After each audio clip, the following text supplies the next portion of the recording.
Hello, everyone, and welcome to NGamers Checkpoint, a Netflix games podcast. We are on our 9th episode. Man, it's going by very quickly. And this week we have, some very fun news, some very interesting news. It doesn't look like it for the people who follow, but we actually have, a handful of stuff, definitely enough to make it a whole show, and maybe even too much. We'll have to maybe hurry up a little. So it's going to be fun. Today, Sidlon couldn't make it with us. I think he was a little bit too busy with work, so he'll be joining us back next week. That's what he wants. That's what he wants us to believe. Yeah. It's the Oompa Loompa Ninjas. The ninjas. That's why. Yeah. Yep. I knew it. Yeah, they're probably holding him captive. We should probably ask him to blink twice if he's being held captive or something, so we can help him out. Yeah. Exactly. Yeah. How are you doing, NG? I'm doing good. Just ready to do the show and obviously talk some Netflix games and see how it goes. That's awesome. Yeah, it's gonna be cool. I've got some stuff to talk about. We've got a handful of news. We've got some data extracted and from the big help of our good friend Casey Moore. He helped us out getting some numbers, and we know the exact amount of downloads that were made from all the games on both app stores. So we'll be able to talk about that, and we'll be showing you guys the top 10 most downloaded games on Netflix. So it's going to be pretty cool. And then we've got an interesting IP that NG is going to talk about, and he's going to mention why this show should be becoming a game. So it's going to be fun. Now, before we do that, let me just say hello to everyone in the chat. We've got Mr. Phipps is here. He's saying, good evening, my friend. Almost the same time zone as you, NG. So he's here very late at night, which is good. We've got Granite. He says, sure glad I caught the notification just now. Great, Granite. So you'll be here from the very beginning until the very end. So glad to see you here. We've got SPG saying, boom sauce. SPG, he's very excited because one of his favorite game is coming out. I think it's in a couple of weeks, so it's getting there. I bet he can't wait. So Baldur's Gate 3. I bet we won't be seeing SPG for a while after this game comes out. So that's going to be awesome. Speaking of which, I'm also curious, NG, of what game you've been playing this week. Well, believe it or not, I've been playing a lot of Sonic Dash, Sonic Prime Dash at least. Obviously, it's a pretty fun game. It gives me lots of Subway Surfers vibes, and I've been trying to max out my character, but I noticed I think it was a weird glitch. But I remember playing it on a video. I saved all my progress after the video, and then I went back on it the next day, and I had to start my character from scratch.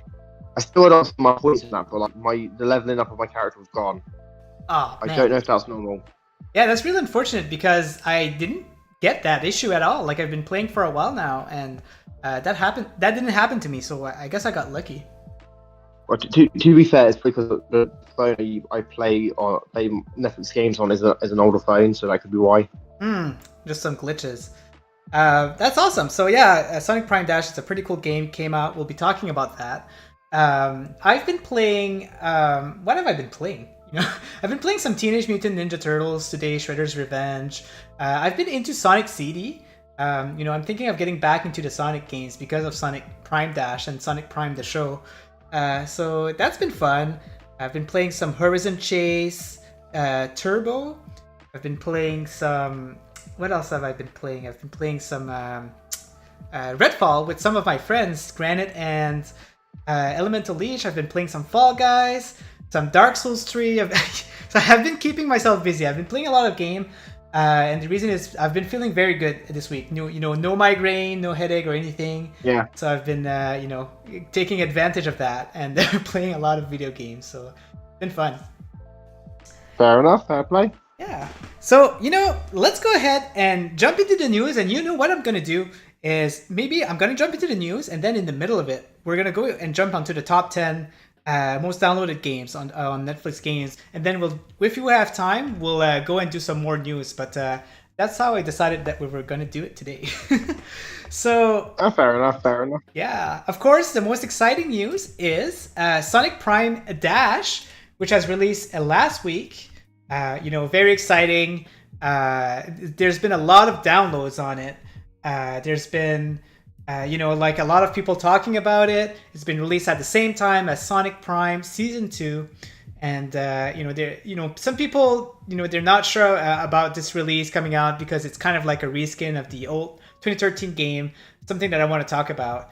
But some people are very excited, because it has become free to play, no ads, no in-game purchases, or anything like that. So yeah, so NG, what we're seeing here is your first impression of the game. What's your thought on it so far? Well, in my view, it's a pretty fun game. Obviously, like it's classic Infinite Runner, very similar to like Subway Surfers or Temple Run, but with Sonic the Hedgehog characters, obviously, which makes the most sense to do sort of game like this with Sonic. So obviously, Sonic's best known as being the blue blur, and being very fast. So it makes sense for this game, and obviously, reskinning the game to have like skins and that from Sonic Prime made a lot of sense as well to me logically, because obviously Netflix has the rights to Sonic Prime, so it made sense for them to obviously make a deal with Sega to bring this game over. And it's to me, it makes me interested to see what they could bring over in the future, because Sega's just bought the Angry Birds developer, so maybe we get Angry Birds on Netflix in the future as well. You never know. Huh? Yeah, that's true. That could be the start of a nice relationship. I know that this game was developed by Heartlight, but Heartlight is like a division from Sega. So I'm not sure like how exactly the relation goes. I don't know if they'd only had to deal with Heartlight or not. But even if that's the case, we could get other games like Sonic Dash 2, and I think they have like a Sonic Force game out also. So a lot of possibilities opening up with this game. So I myself have been playing the game. I have over 8 hours of gameplay. It is very addicting. It's nice just to try to get like 100% of the game, because it's not like it feels very doable. When you see a lot of mobile games, there's a lot of grinding, right? Like you grind, and 40 Yeah, hours yeah. in, you feel like you haven't achieved like a lot of stuff. But this game gives you like quite like enough of stuff to like progressing. So unlocking everything seems like a doable task. So I'm looking forward to get that 100% mark on this game, and hopefully they'll get some more update so I can continue my adventure after unlocking everything. Now I want to address people who mention, like I've seen a lot of people on Twitter, especially when they go on their Heartlight Twitter. They complain about this game just being like a reskin, right? Like the only thing they added was 3 new skins that are not obtainable on other platform, and that's the Jungle Sonic skin. We got Rusty Rose, and then we've got Yeah. Nine, which are very cool skins to be honest. And if you watch the show, it's very cool. But I've been reading some articles about Netflix lately, and one of the things that they say, and they're not shy about saying that, and it's like one of their ultimate goal is to basically have the games with the in relation to the shows that they're releasing, just so they can interact with each other and make it like a super interactive experience.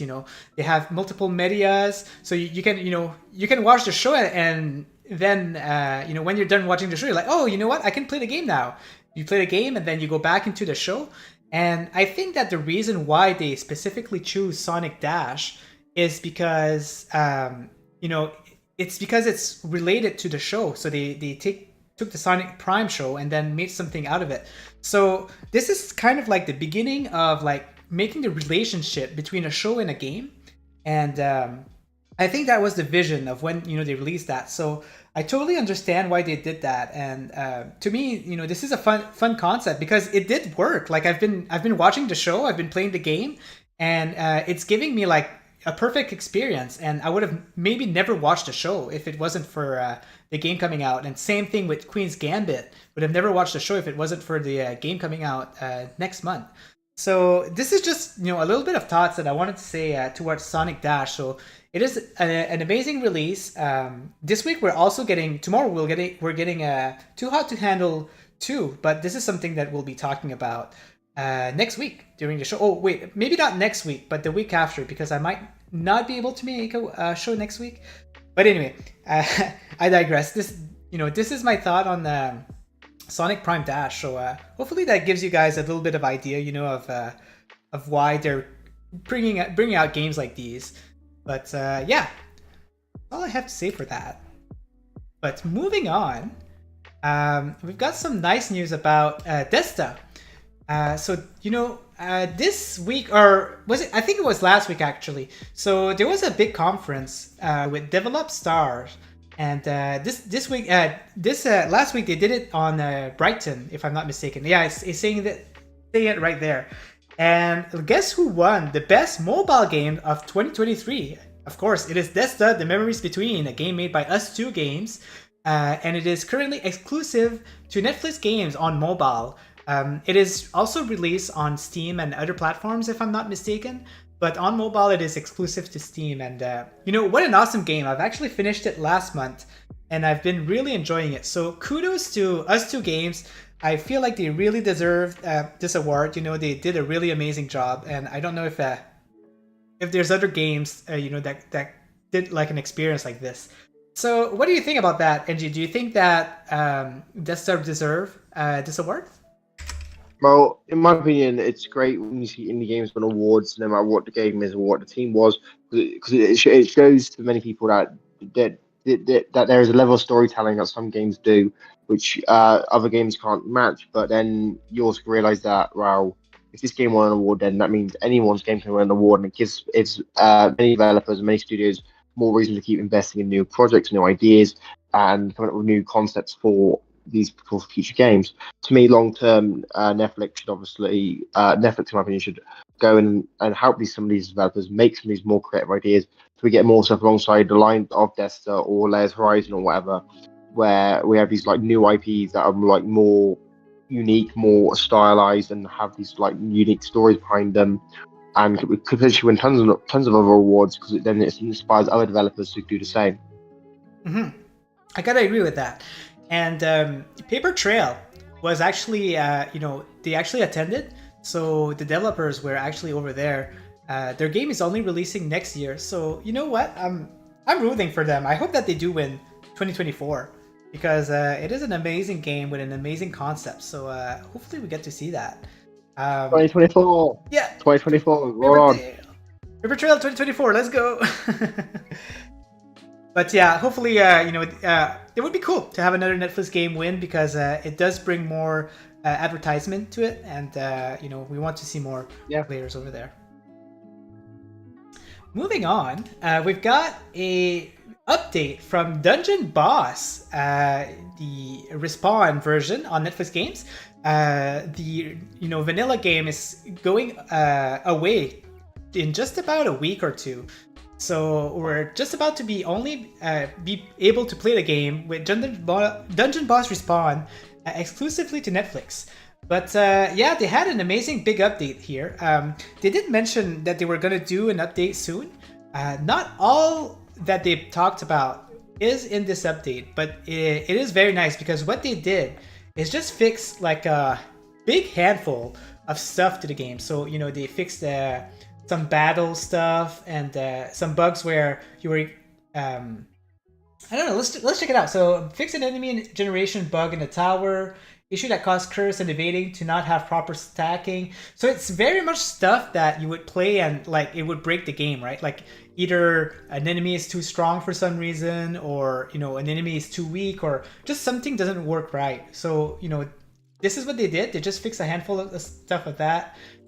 They also mentioned that, in that update, that they would fix the XP potion, but that's going to be part of another update. And there's also a bug where, with the frame rate, I think, like the frame rate skip sometimes make the enemy attacks like multiple times by mistake. And I feel like they're going to be addressing that at some point too. So kudos to them. And I also want to mention, at the same time, that Dungeon Boss is actually looking for a lot of employees. So they, I've looked at the list, and they have a total of 11 jobs that they're looking to, to hire from people. So check it out. If you are a developer for game, it's pretty cool to see that, because now they have the support of Netflix in the back. and they have all that finance support, and they can hire a lot of people. I've been told that these jobs has been there for quite a while, but if I hope that they do end up filling these shoes, because stuff from Dungeon Boss developer, Boss Fight Entertainment. So I'm looking forward to the future of them. So NG, I know that we don't really play a lot of Dungeon Boss yet. We're looking for more bulky updates. But what do you think of these news? Do you think that it's healthy for the game to have Yeah, updates like that? yeah. Yeah, I think long term it's better for the game because obviously they're making sure it's all balanced. There's not any issues with enemies and all that sort of stuff, which is good. Because obviously, for those who don't know, when you make games like Dungeon Boss, you kind of need the AI to actually work really well, and for it to not be or for it to be a fair fight and for it to be a fair game. And to me, showing that they're still supporting the game is very similar to how Microsoft is with Killer Instinct, where the 2013 remake is still receiving updates for server maintenance and whatnot now, even 10 years after the game came out. And that, to me, the stuff like that shows like how long some of these games can survive. And I think Netflix wants Dungeon Boss to be one of their long-term brands and one long-term games on Netflix games. So, because obviously when you look at something like Octopath 2, for example, it's going to have this huge hype around it when it comes out. Or it's come out, it's had a huge hype, but it will slowly start to die down as time goes on. People will forget the game exists and whatnot. With Dungeon Boss being a lot more of a live service game, Netflix clearly wants that game to have more content, have more expansion, and live longer, because obviously that game can keep playing for a longer amount of time because they can just keep updating it, unlike single player games that are already on the service.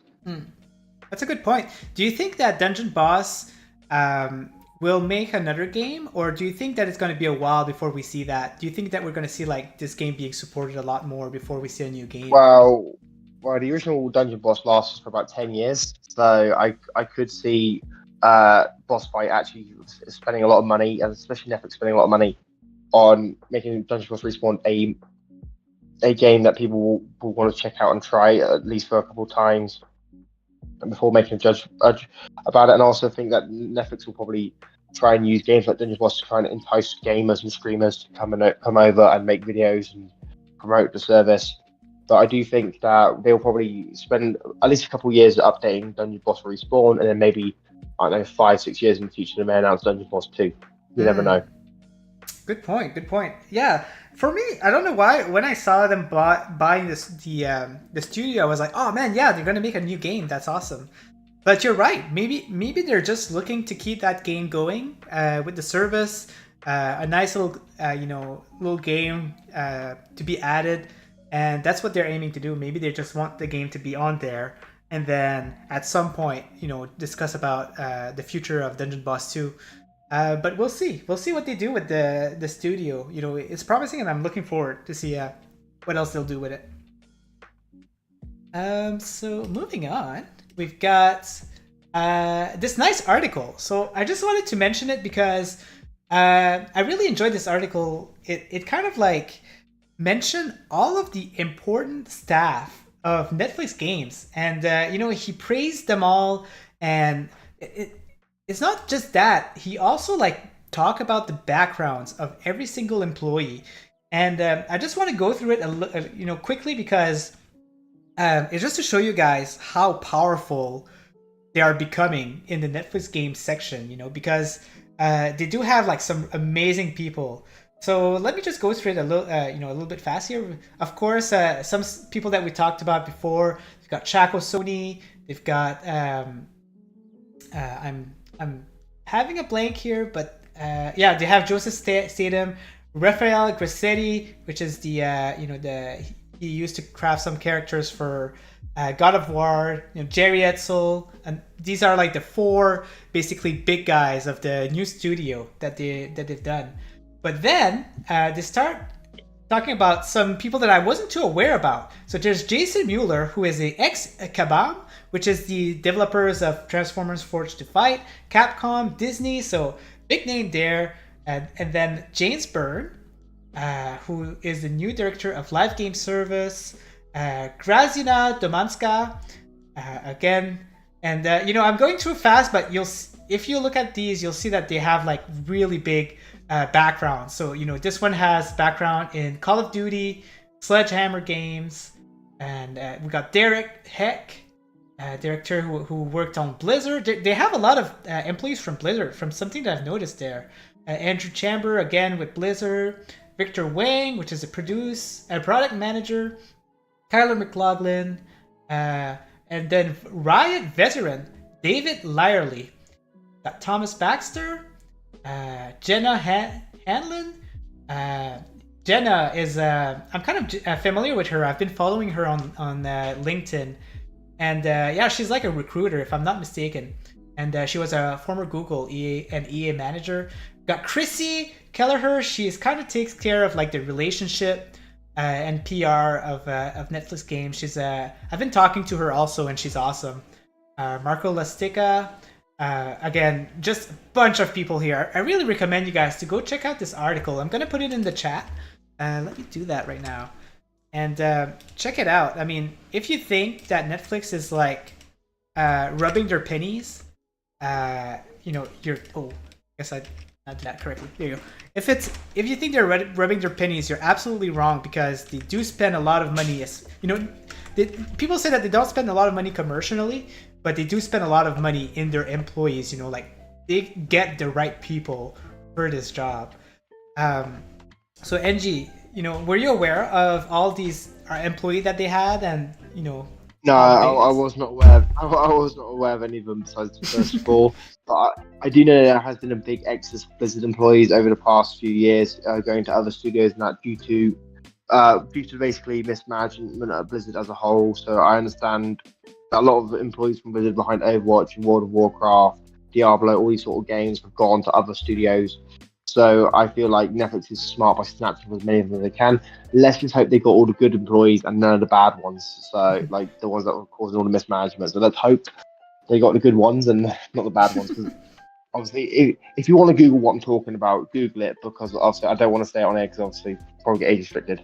Yeah. But, yeah. If you look at if you want to look into like all the allegations and all the mismanagement of Blizzard and whatnot, that's your business.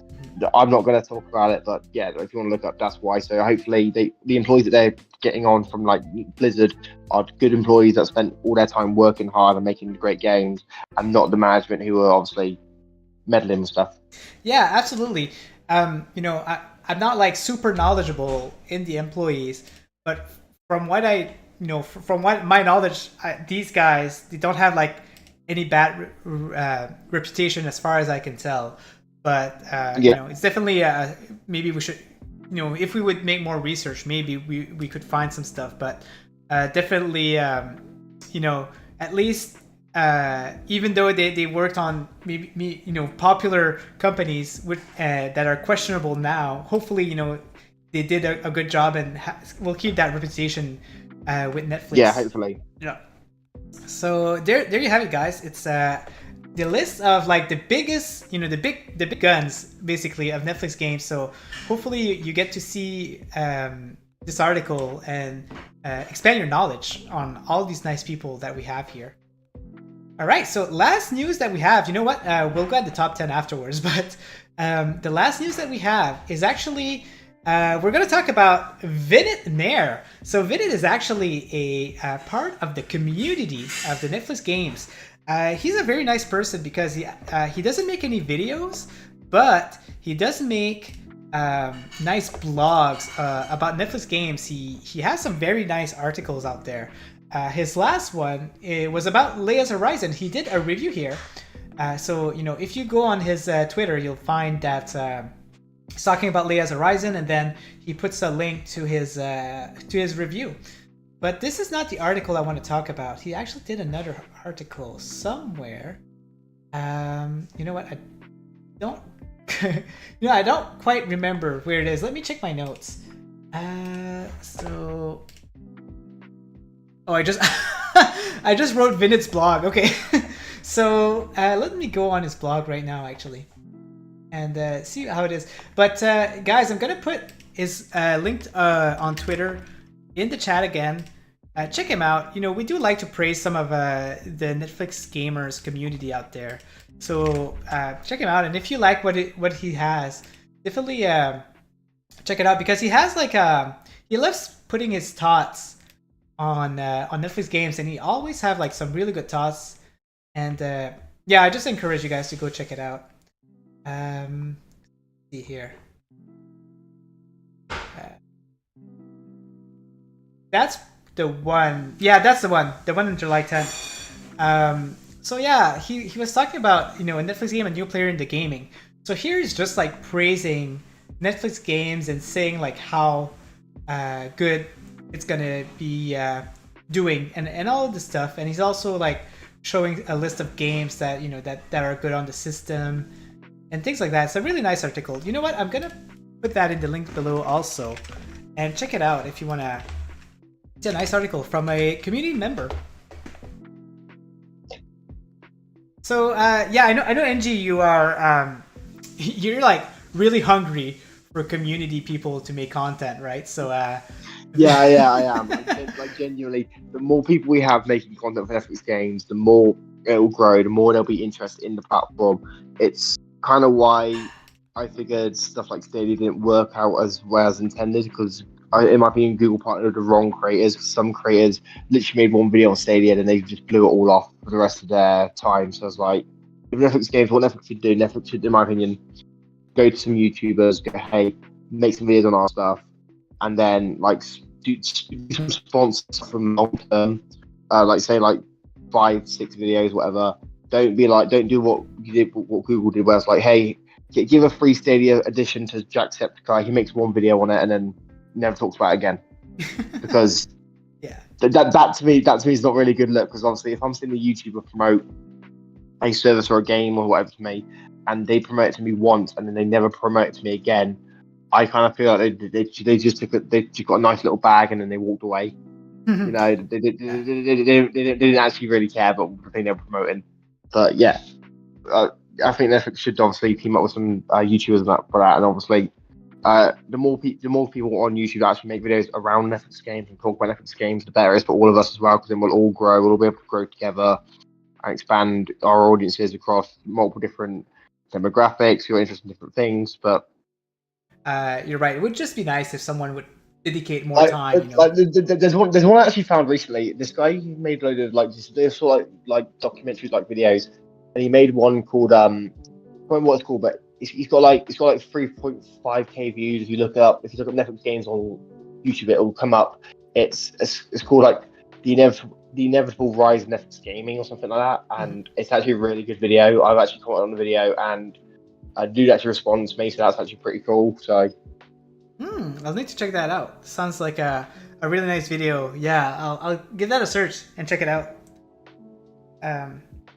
But yeah, something I wanted to mention also. I know it's going to be random, but I just want to let you guys know that Netflix Games actually has over 400 employees. I read that from another article.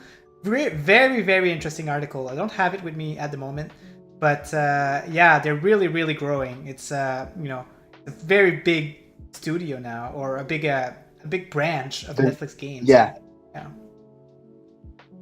So yeah, they're still looking for people, but it's so weird, right? Like, okay, 400 employees, and they have just like a subscription service, and that's it. So it's so weird because they're gonna blow up someday. And well, I reckon that includes the employees of each of the studios as well, because they do have 36 studios. But I will say that is roughly the size of the Netflix animation division as well, across 2 animation studios. So I reckon if you compare gaming to other divisions of Netflix, it's actually around the same size as stuff like animation. But I reckon it's a lot bigger than Netflix's publishing arms, which focus on the Roald Dahl books and Millerworld stuff, because they can be like very small teams. They're like 10 or 20 people, whatever. But then with gaming and animation, it's roughly the same size, because I know one animation studio for Netflix has 125 employees and the other one has about 300. So I think they're about roughly the same when it comes to the number of employees they employ. So it's true. It is a combination of all the studios and all the people, in that division. So it makes a lot of sense. I really hope that for example, Boss Entertainment employees, they could help out Night School Studio, when they have time or stuff like that. Like disperse their resources. I hope that it's a thing Yeah, because because that's what Sony and Microsoft do. Sony and Microsoft have their studios collaborate with each other on many different things. Because, for example, with Microsoft, for example, if any studio within Microsoft needs driving mechanics done, their studio turns to make their Forza Motorsport games will help any other studio division to make driving mechanics for those specific games. And I feel like that's what Netflix should do with their games as well. I feel like they should have their collaborators, like say, say I don't know, Night School wants to have this sort of like scene where it's all like nice and cozy at one point, and then obviously it's a horror thing. Where they can do the horror aspect, and they can obviously reach out to say Spry Fox to do the sort of like cozy little animations for them, and then stuff like that. And obviously, Boss Fight can obviously help Next Games, Next Games to help Moonloot, and Moonloot could help Studio Blue, and they could all work together. That'd be awesome. I hope that we get to see that. I'm sure it will.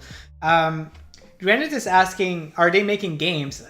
Yes, they are. So, do you remember, NG, how many studios they have right now? Like, I know they have 3 Six. for sure. 6. Okay. It's six. Six. It's Night School Studios, Next Games, Boss Fight Entertainment, Spry Fox are the ones required, and it's Studio Blue and Moonloot Games in house as well. With Studio Blue being the Los Angeles studio and Moonloot being the Finland studio. That's pretty crazy. Like, amazing.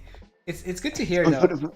But for those wondering, back in 2020 they had 0 game studios, and now in 2023 they have 6. So yeah, they've been multiplying.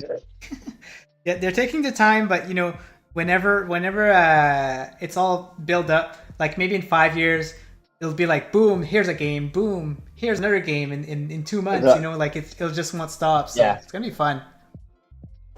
All right, guys. So that's all we have for the news, but I would like to talk about the top 10 most downloaded Netflix games on the service. So our good friend Casey Moore, if you don't know Casey, we did a nice interview with him a few episodes back, so go check that out. He's the creator of What's on Netflix, which is a journalist website where you can get the latest news, some gossip, and he's very good at getting some really cool news out there. He has some good sources, and I'm one of them. Exactly, that's exactly what I was about to say. So NG is also one of the journalists, part of Netflix Gamer, or what's on on Netflix. So check it out. What's on Games? What? Yeah. So Casey contacted me, and he reached out to Apptopia, and they gave him a list of the amount of downloads of every single apps, so every single games on Netflix. So I'm just gonna go through the first top 10 games that were downloaded, and we'll go from there. We'll talk a little bit about the games and why like they're so popular, and and then we'll jump onto the next part. So the number 10 is boom, Heads Up. The Netflix edition. So this one has a total of 1.7 million downloads. So of course, this game is pretty cool. You can't play it alone. You have to play with people. The game is basically you bring up a word on top of your head with your phone, and people have to give you hints without saying the word. And when they guess, you have a certain amount of time, and then you have to flip it to another word, and it's pretty fun. So NG, obviously this one has a lot of download because it's a very social game, right? Like it's a game where everybody can play, and it's meant for everybody. Yeah, I remember playing the original like board game like this game when I was younger. Like we used to all like we had like it as images, so like we have an image and we like sort of like guess what the image is that we had on our head. I think that's somewhat similar, but this is obviously quite interesting to see that this is one of the more popular games on Netflix games. So I assume this was going to be one of the less popular ones. So, I'll be honest, I did forget this game existed. So yeah, I'm surprised. I'm surprised it's in the top 10. So yeah, something to consider is that games like Oxenfree, you download it, you play it, and that's it. Like it's a 5 to 6 hour game, and it's not as popular as a game where there's you can play and you get addicted to and all of that. So it is kind of unfortunate, but these type of games, like Oxenfree and Spiritfarer, and all the games that are like console experience, you won't see them here because they're not the type of casual game that is meant for every type of player. So just something that I wanted to add. So that's why you see more like social games. You'll see more social games on this list. But moving on, number 9 is wait, no, that's not what I want to show. Okay, there you go. Stranger Things 3, the game. So this game has 2.2 million downloads. This one also makes a lot of sense. It is a Netflix, show. It was pretty popular. People probably wanted to have, the experience of trying the game after watching the show. So it makes sense to me. So, NG, why do you think it makes sense that this game is high on the list? Well, Stranger Things is Netflix's biggest show ever, so that kind of makes sense for at least one of the Stranger Things games to be in the top 10. Surprisingly, well, to be honest, I'll be surprised if this is the highest of the three, and there's not one higher up. But you also got to remember, this game is actually one of the first games that was on Netflix games as well. But both Stranger Things 3, the game, and Stranger Things 1984 were 2 of the 5 launch titles for Netflix games. So, to me, seeing that this game's obviously number 9 makes sense. I'm a little bit surprised that it's not a little bit higher. But I will say, also, you've got a list there, and I haven't got access. I haven't seen the list, so I can't say if one of the other 2 Stranger Things games is higher up on the list than this one, or if this is the highest Stranger Things game we're going to get. So, obviously, don't reveal that yet because we need attention. But that's just how I see it, and hopefully, to me, I'll hope one of the other Stranger Things is higher up because obviously it makes no sense for it to be like top 10, like number 9 being the highest tier Stranger Things game, when Stranger Things is the biggest show ever. So. Yeah, good point. Good point that because it was one of the earlier games on the service, that's where the hype was, and there was just like maybe like 5 or 6 games at the beginning. So people were like, they didn't have a lot of options, and they probably download them all and all that. So it makes a lot of sense that the earlier games has a lot of downloads. And speaking of which, number 8, number 8.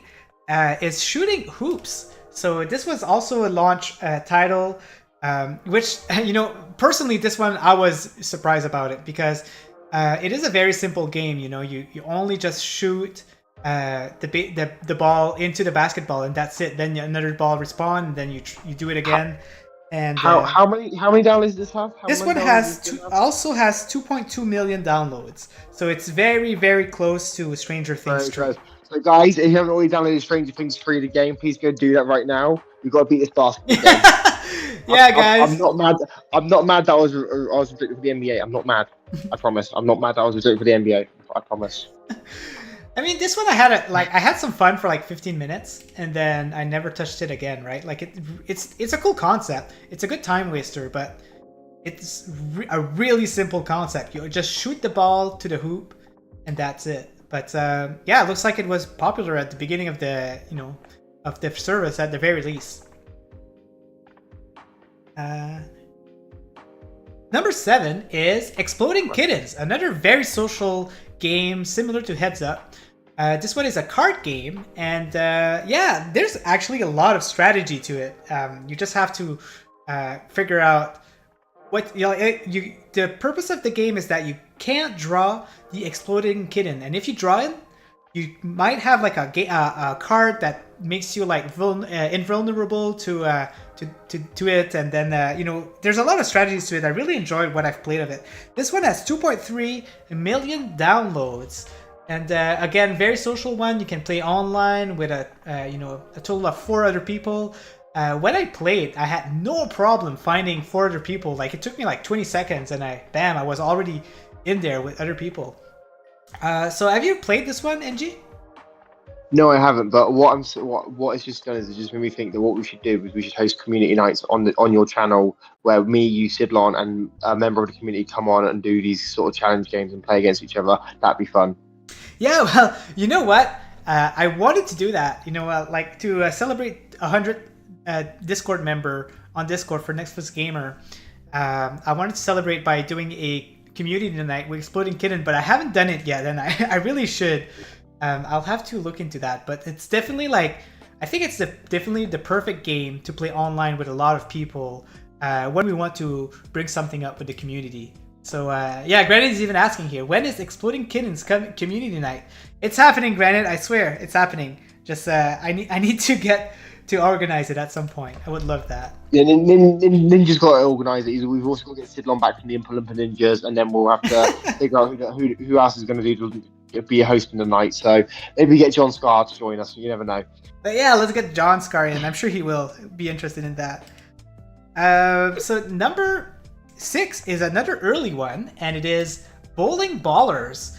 This is one that I really enjoy. Actually, I've been playing a lot, and it has 2.7 million downloads. So it's a pretty simple concept. All you do is bring. What's up? A bowling ball game. Wait, the bowling ball rip-off Subway Surfers game's got 2.7 million downloads. Yes. I need to quit my day job. If I can make a game like that, and I can get 2.7 million downloads. I need to quit my day job. Yeah, right. I think it's all about the hype from the beginning of the service, right? Because this one was also like at the beginning. But honestly, like of all the games that were at the start of the service, this was one of my favorite one. You know, it's very simple. You just bring your ball. You just make sure that you avoid the obstacles. And yeah, you can like there's some fun concepts. You can go on an airplane and then shoot some of them. You can hit a bomb pin, and then it blows up some plane pins, and then there's a kingpin boss. Anyway, so there's actually a lot to it, and I'm really enjoying it. So I can see like the attraction of why people enjoy this one. Next up is Teeter Up, another one from the beginning. This one has 2.7 million downloads, same as Bowling Ballers, and yeah. So I'm sure you're familiar with this one, NG. I'm going to let you explain the concept of this one. Okay, basically with this game, it's basically you've got this wooden plank and you've got to try and get this ball up without dropping the ball. So essentially, what every college student does after they've had a few drinks when in the middle of the game, they're trying to like balance stuff on their hands. But this you've got to try and like stop the ball from falling off. And I'll be honest, I'm surprised it's one of the more popular games. Of course. Question: we're at number 6 now, right? So I'm curious. Yes. These guys only have like 2.7 million. Because for those who don't know, Stranger Things 3 the game has 2.2 million, right? Stranger Things has 2.2, and we're actually at number 5 right now. Yeah. But I want to mention something about that. With basically with that game back last August 2022, when Apptopia first released a number of like how many downloads some of the games had, those games are the more popular ones of 1.7 million. So to me, it looks like only about 500,000 extra people have downloaded that some of these games and whatnot since those numbers came out, which is a little bit surprising. Mm-hmm. So I'm curious what the top 5 are gonna, what the top 4 are gonna be. Yeah, I'm looking forward to show them to you. They're interesting. I think maybe there's like 2 that are you can guess, but I'm not sure about the other ones. I'm gonna ask you right now. Tell me, what do you think the top 4 are? And I'm curious to see if you're.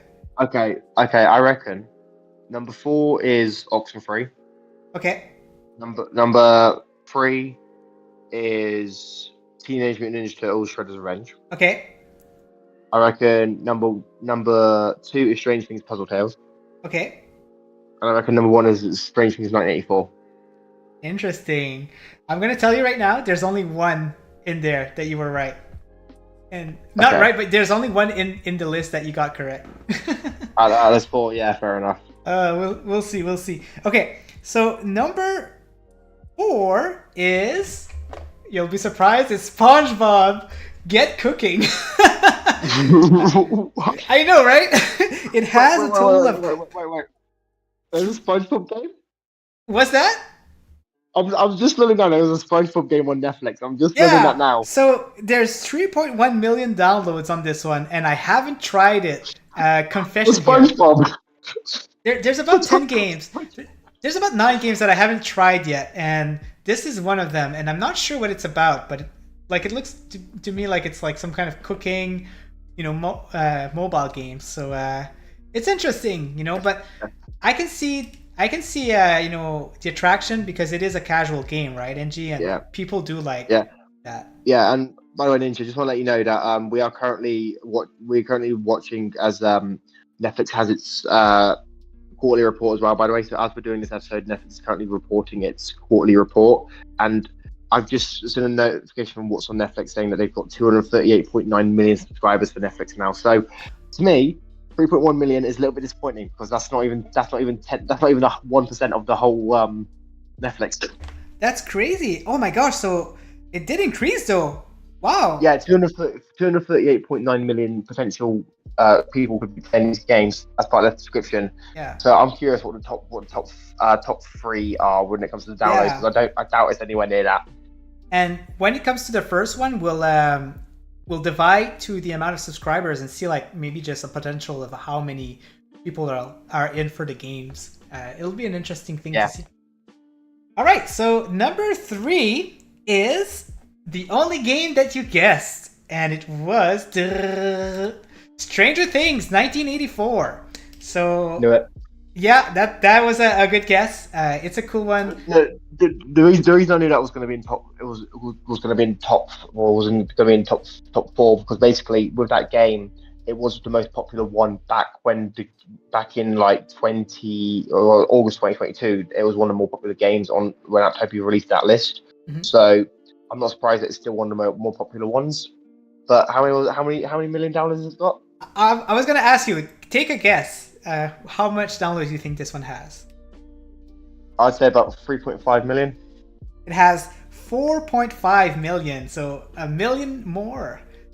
Okay. So this is quite relevant. This is quite important because obviously, back when Aptobi put out this list in August 2022, the game had about 1.8 million downloads. So it's over doubled its increase, doubled the amount of people have downloaded this game since.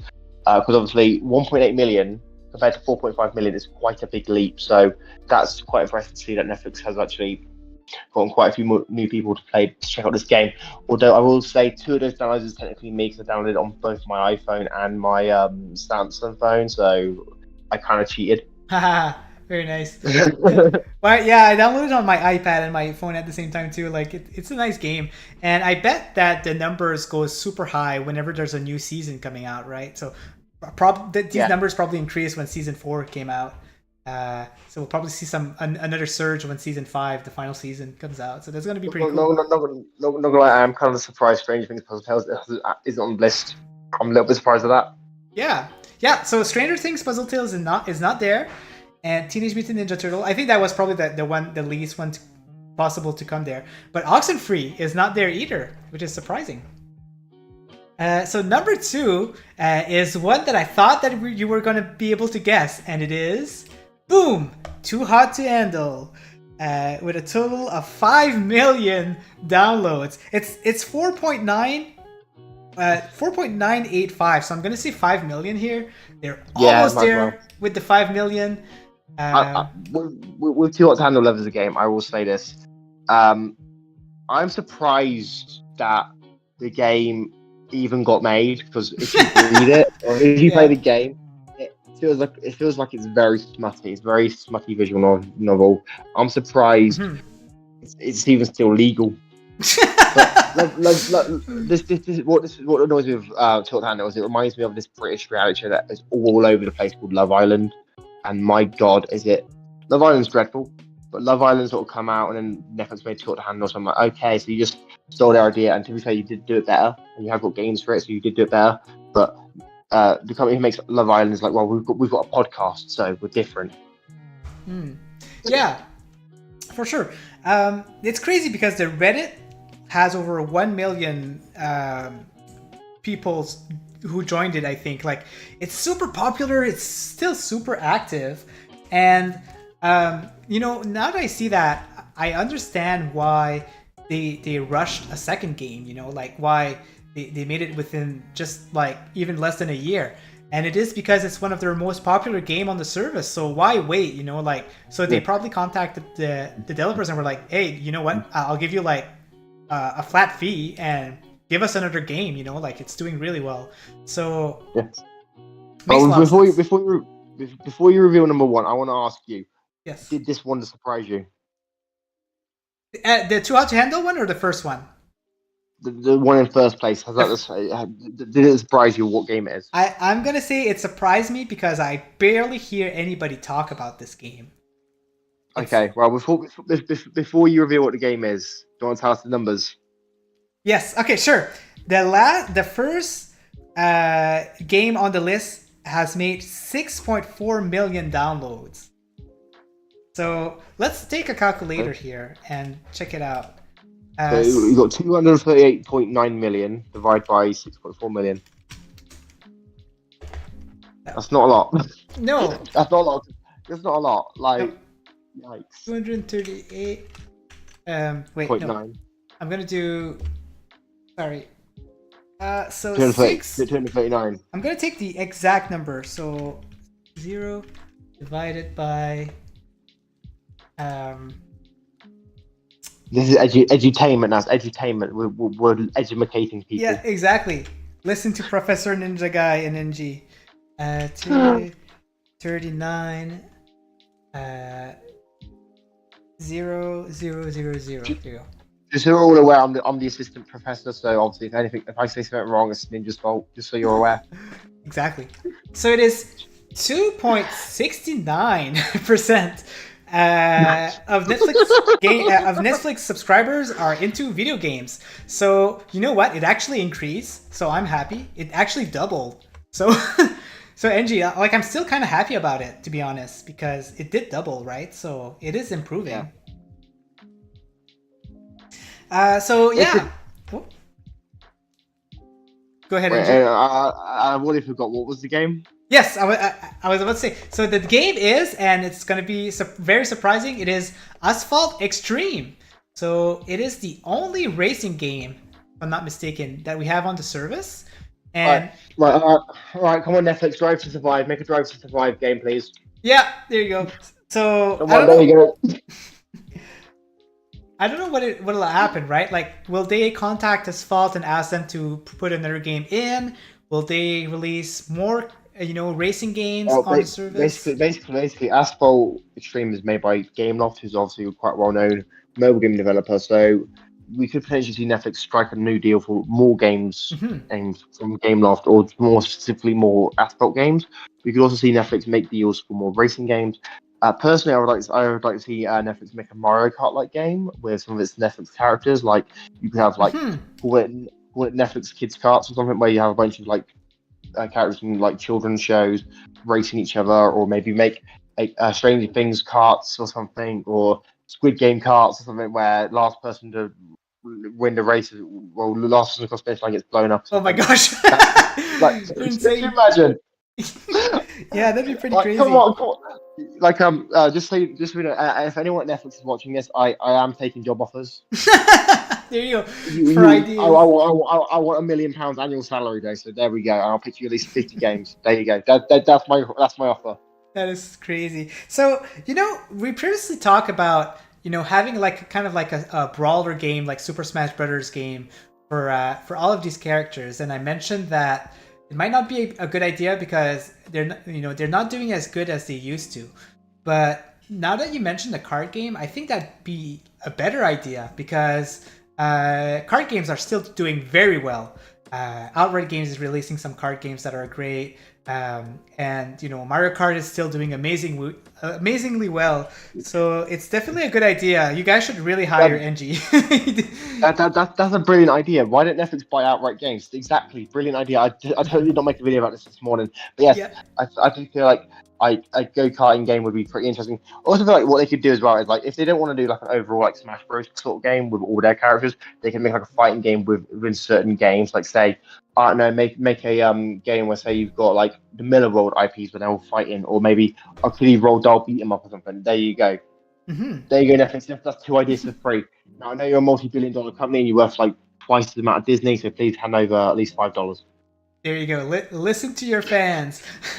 But you know what? I wonder if eventually Netflix will listen to the gamers. Right now, it makes sense for them to do their own thing and not really studying. That's me. Yeah, that's me. I'm the Netflix gamer. There we go. The one guy enjoying Netflix games. The OG original Netflix gamer. There we go. Yeah, exactly. But there's just the thing, right? Like I can't wait for them to have more awareness with the community, interact with them, and I'm sure that that'll happen at some point when it gets more popular. So it's gonna be fun whenever it happens.